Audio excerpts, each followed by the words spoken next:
Welcome to the Create Your Happy podcast, where the mission is to empower women in their journey of self-discovery.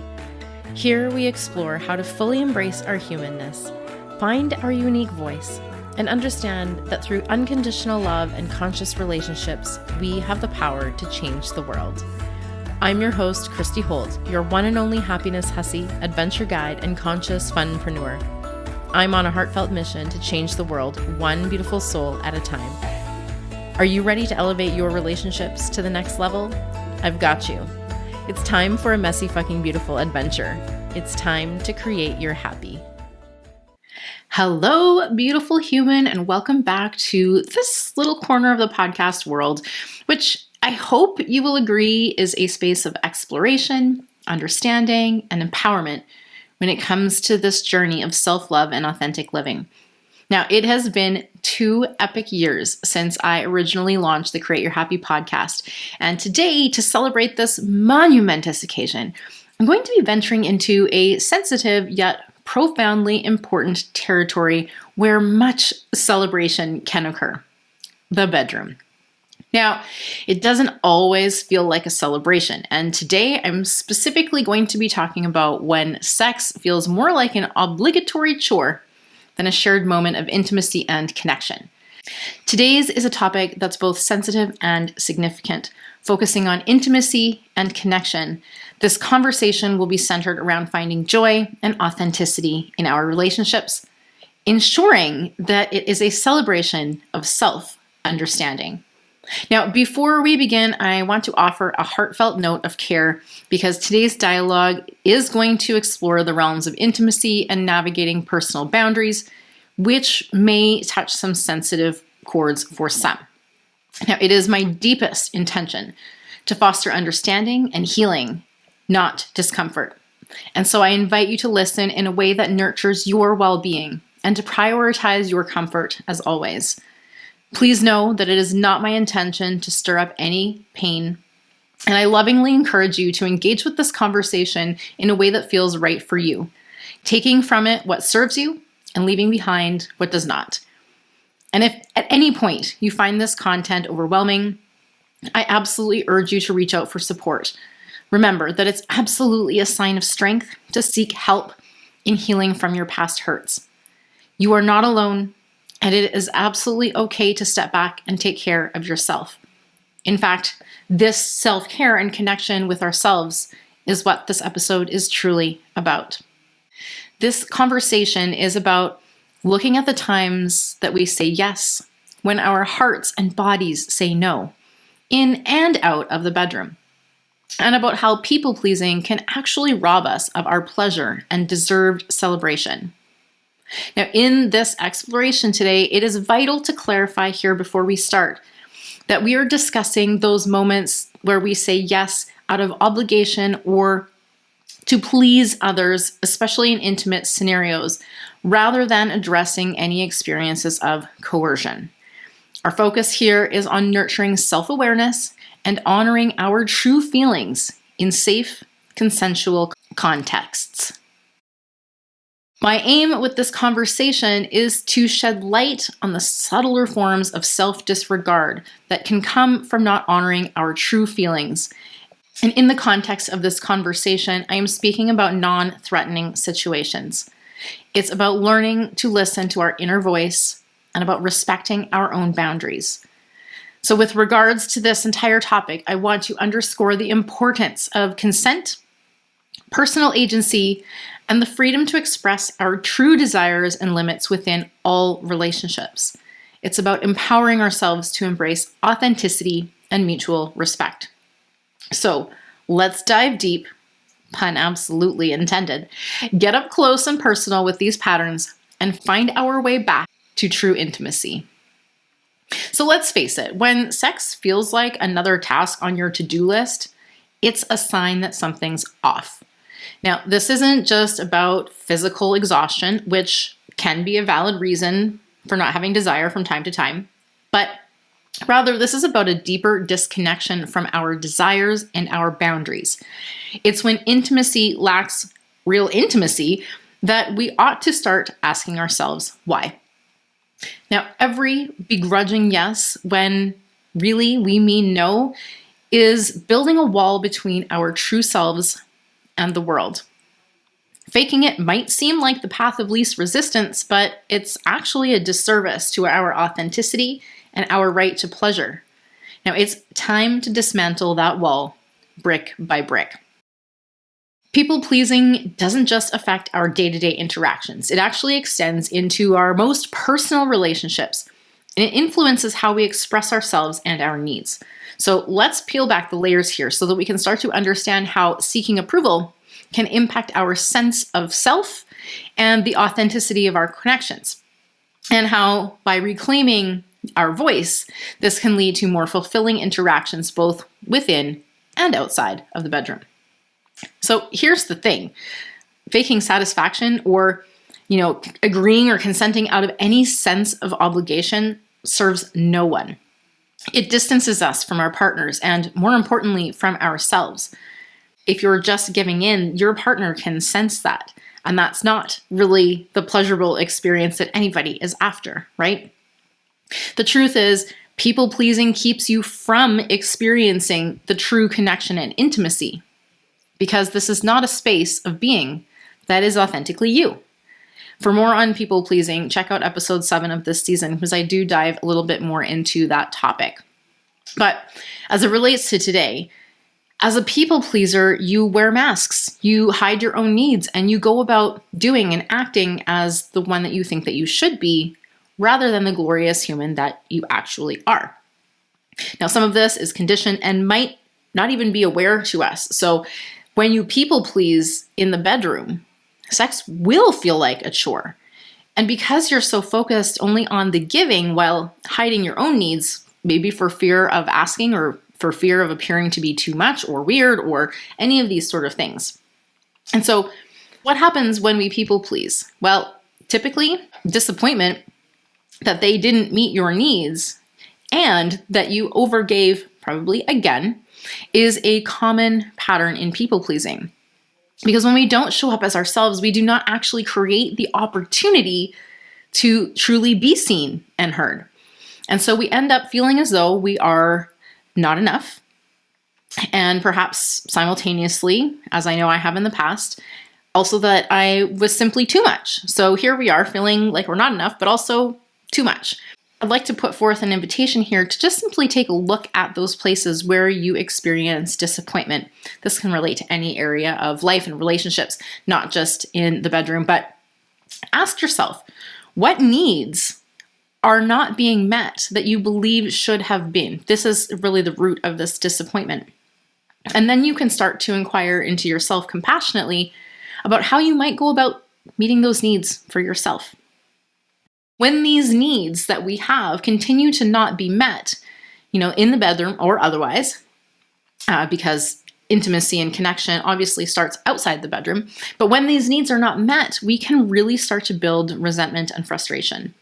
And as humans know, it is always easier to place blame on someone else or something else when we don't feel happy. But this blame is in fact just a distraction, and it is an outsourcing of your power. No one else can make you feel anyway, happy, sad, angry. And when we expect other people to meet our needs and make us happy, that's just too big a burden to place on someone else. You are the only one in your meat suit. You're the only one who truly knows what your needs are. Your needs are speaking to you. They're calling you, not someone else. And it's time for you to answer that call. Harmony in intimacy comes from emotional connection, feeling seen and valued beyond just the physical interaction. And often, if sex feels obligatory, it can be because the emotional threads are fraying, so to speak. And it can be a call to action, to communicate, to reconnect, or to reevaluate. So where do we start? Your intuition is your compass, okay? And this is in all areas of life. And when we ignore our intuition, especially in moments of intimacy, we are drifting further away from the results and the experiences that we desire. So giving yourself permission to say no is as crucial as saying yes. Both answers are valid and necessary for you to live in harmony. Again, you are the only one in your meat suit. And as such, you are the only one that is going to know what feels good and what is correct for you.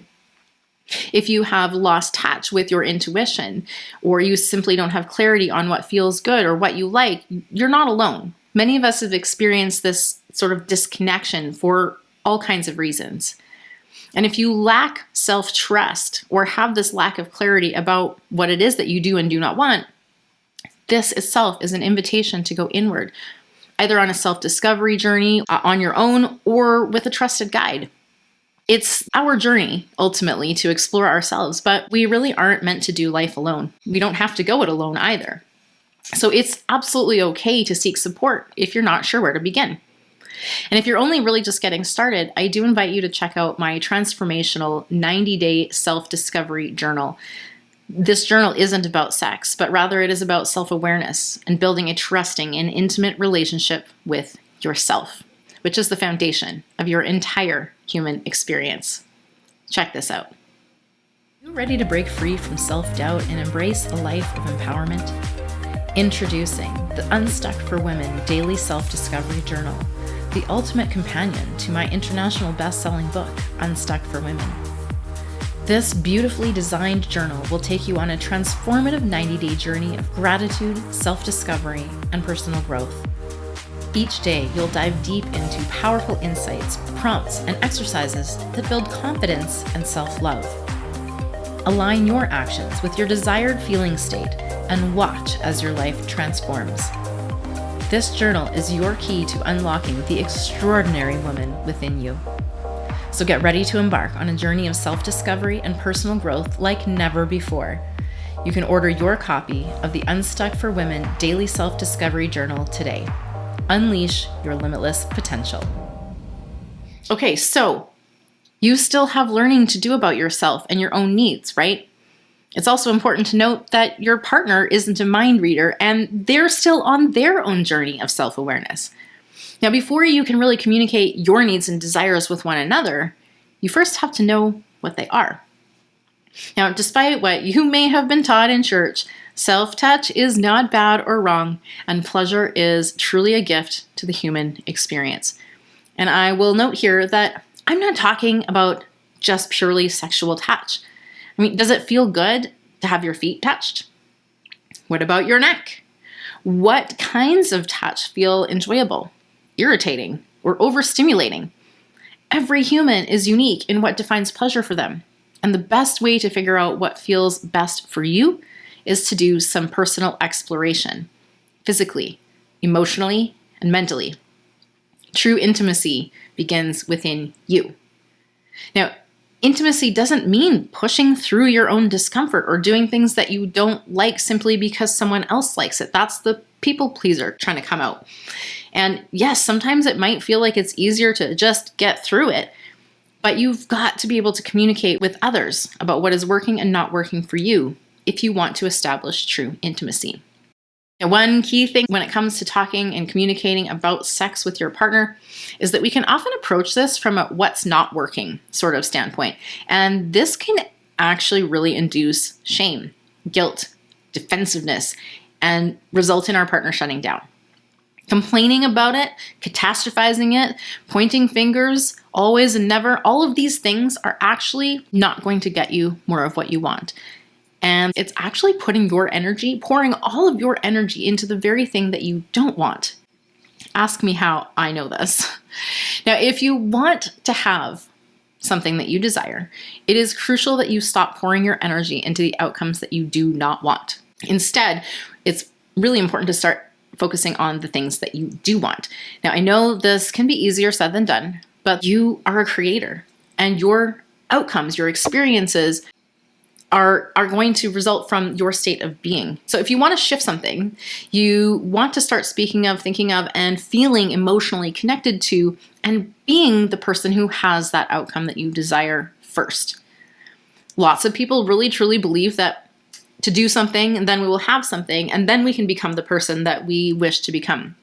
But this does not work, right? If you've tried it, you know. Or if it does work, it doesn't last. So if you want to have those incredible relationships, you first have to be that someone who has the relationship. So can you be happy? Can you be loving? Can you be kind? Can you be connected? Can you be emotionally available? Can you be that giving person that you wish to attract? And can you be that person right now before you attract them? We spend so much time believing that we actually have to become someone else in order to get what we want. And the truth is, you are already that person. You are already whole and complete just as you are. You just need to tap into those parts that are already happy, loved, connected, safe, peaceful, passionate, full of joy. And then when you act, it will come from a place that is actually aligned with this state of being, which is so much more powerful. This gives you confidence in who you are, knowing what is correct and aligned for you. It allows you to learn and grow and adjust your course along the way. This allows you to create and attract more of what you want, which then leads to you having it. Now, if this process is new for you, I invite you, as always, to try it on. Not everything is going to make logical sense, because your asshole mind might even tell you that it's a load of baloney simply because it's not something that you've ever heard before. Or maybe you've heard of it, but your mind is telling you that it just doesn't work that way, or it won't work for you. Nonetheless, I invite you to simply try it on. And especially if what you're experiencing now isn't what you'd ideally like to be experiencing, this small shift may just help you to start creating more of the experiences that feel really fucking good for you. I mean, your intended state is to be in a space of peace, joy, love, happiness, bliss, passion, fulfillment. The pain and suffering and worry and fear that you experience are merely illusions that are keeping you from living in your intended state. Your mind, and probably the world around you, may be telling you that these ideas and things are out there. And so you're looking everywhere outside of yourself to find this peace and joy. You're expecting it to be discovered in some future outcome. But as long as you seek outside of yourself, you'll be missing the truth. Because that peace, that love, that joy, that happiness are here and now within you. And all of that looking is a distraction from experiencing what you are meant to experience now. Now, as far as intimate connection goes, this presence and knowing will shift everything for you if you're willing to give it a try. When you stop looking to others to fulfill your needs, to make you feel certain ways, or to provide you with acceptance and validation, this is not something someone else can truly do for you, because you're the only one who knows exactly what you need. And if you can't accept yourself, it's going to be a tough sell to expect someone else to. And even if they did, you likely would not be able to receive that and believe that. So now, I'm not saying that you can't ask others for what you need or ask them to support you, but simply saying that you cannot expect others to fulfill all of your needs. When you are truly connected with yourself and set the intention to fulfill your own needs, and yes, you can fulfill every last one of those needs. And when you do, the love and happiness and peace and joy will overflow in abundance. The acceptance that you give yourself will overflow. And you will be then that person who is experiencing this incredibly free state of being, the one of peace and love and joy and fulfillment. You will be able to create the relationships that you desire and deserve, not because you're finally good enough, but because you always were. Now, the more that you practice being present in the here and now, the more you'll be able to be present with your partner in the bedroom. Now, if your mind is busy like mine, it can be easy for it to take over. The day's to-do list and other mental acrobatics and all of these things that keep us in our heads, rather than experiencing the now moment in our bodies. You'll notice that our thoughts in our mind are never about typically this present moment. The ones that distract us are often the ones that are reaching into the future or looking back on the past. Now, this distraction and this being in our heads rather than our bodies can also be a result of past trauma, disassociation from our bodies in order to avoid feeling or experiencing something that we could not tolerate. And so I want to note here again These recommendations may be challenging for you, and I want to just sincerely remind you that you absolutely did not deserve any of the bad things that have happened to you, and remind you that you absolutely deserve to be free of any ongoing pain or suffering that is still being caused. I certainly don't proclaim to have all of the answers. Only you have the answers for you, but you deserve freedom. So if any part of today's conversation is stirring up feelings of overwhelm, please remember that reaching out for support is a powerful act of self-care. Whether through trusted loved ones, mental health professionals, or dedicated support organizations, you deserve to feel supported and understood. For today's practical action step, I invite you to take a moment to reflect on some of your recent intimate encounters, whether they be sexual or non-sexual, and ask yourself, did I feel connected and present, like totally into it? Or was I actually performing out of obligation? You may find benefit in starting a journal practice to write down your feelings around intimacy and noting when you feel in tune with your desires and when you don't. This intimate self-awareness is the first step toward reclaiming your pleasure and autonomy in intimacy with another. And as you reflect on your intimate experiences, I encourage you to do so with so much compassion for yourself and recognition that this journey is about growth and understanding and not self-criticism. If you'd like to do some additional exploration specifically on the topic of sexual desire, I absolutely must recommend the book Come As You Are by Emily Nagoski.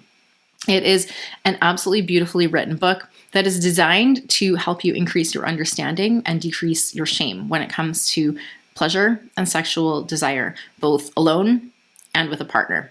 I'll put the link for that in the notes below. Now, intimacy is ultimately a dance of connection. It's not meant to be a chore of obligation. It is truly a space where both partners should feel free to express their desires, their fears, and their boundaries. So remember, saying no to something that doesn't feel quite right is saying yes to yourself and to your well-being, and ultimately to a more authentic, intimate connection, both first with yourself and with your partner.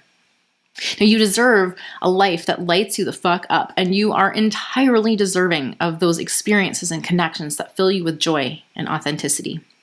Each step that you take towards understanding and expressing your needs is a celebration of your journey towards a more fulfilling and passionate life. This journey of discovering and honoring our needs and boundaries in intimacy is an ongoing one, and each day offers a new opportunity for you to deepen your understanding and connection, both with yourself and with others. So thank you so much for listening and opening your heart to this conversation. If today's conversation resonated with you, I would love for you to leave a rating and review on the podcast and for you to share your thoughts and experiences with me. I'm so grateful to be sharing this journey towards more fulfilling and authentic, intimate relationships with you. By sharing our stories and listening to one another, we build a supportive community where all of us can feel truly understood and not alone in our journeys. For more incredible free resources and content related to the topics of people-pleasing, boundary setting, creating intimacy, please check the show notes below because I'm going to put a bunch of them down there for you. All right, my friend, let's get out there and embrace the messy fucking beautiful journey with love and courage today and every day. I love you. Now let's go do some epic shit, shall we? Thank you so much for listening to today's show. I trust you were inspired to take back your power and create your happy. If you enjoyed this episode, I would love to hear from you. Please subscribe, leave a review, and share the show with the women in your life who could use a little more inspiration today. If you'd like to connect or explore the additional resources mentioned in this episode, you can find those details and links in the show notes below. As always, get out there, have fun, be you, and create your happy.